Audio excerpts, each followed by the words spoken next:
Hello பியூட்டீஸ். நான் உங்க currency. நான் இப்போ நின்னுகிட்டு இருக்கிற இந்த இடம் தான் வெளிச்சந்தையில இருக்கிற நிலவழி குளம். என்னோட இனிஷியல் டேஸ் ஃபாலோவர்ஸ்க்கு தெரியும். நான், என் ஹஸ்பண்ட், என்னோட அப்பா, எங்களோட ஃபியூ ஃப்ரெண்ட்ஸ் ஒரு 1 இயர் முன்னாடி இந்த குளத்தை சுத்தப்படுத்த ட்ரை பண்ணி அரவுண்ட் 80% பாசிகளை அப்புறப்படுத்தி இருந்தோம். அதுக்கு மேல சுத்தப்படுத்த முடியல.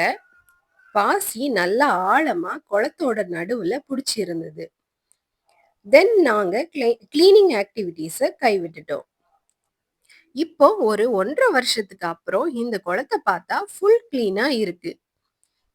குளத்தை யாரு கிளீன் பண்ணான்னு சரியா தெரியல. பட் வெள்ளமடியில இருக்கிற முத்தமிழ் மன்றத்துல இருந்து கொஞ்சம் யங்ஸ்டர்ஸ் கொஞ்சம் டெக்னிக்ஸை யூஸ் பண்ணி கயிறு கட்டி பாசிய மொத்தமா இழுத்து ஒரு சைடு வச்சுட்டு ஜேசிபி வச்சு பாசிங்களை அள்ளிட்டாங்கன்னு கேள்விப்பட்டேன்.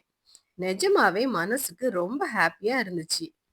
என்ன பொறுத்த வரைக்கும் ஒவ்வொரு ஊருக்கும் ஒரு குளம் கண்டிப்பா வேணும்.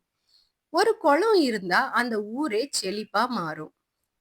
பழைய காலத்துல ஆற்றங்கரை நாகரிகம்னு ஒரு வார்த்தை சொல்லுவாங்க.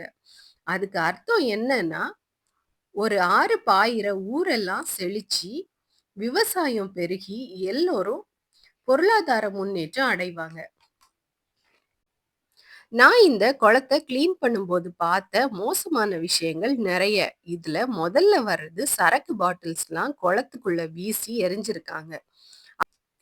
அப்புறம் அது குடிக்கிறதுக்கு யூஸ் பண்ற plastic cup, water bottle, water பாக்கெட்னு இருந்துச்சு.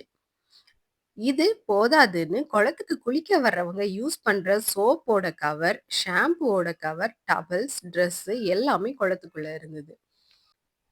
இந்த மாதிரி போடுற பொருள் எல்லாம் அங்க இருக்கிற மீன் சாப்பிடுறது மட்டும் இல்லாம குளமும் மாசுபடுது.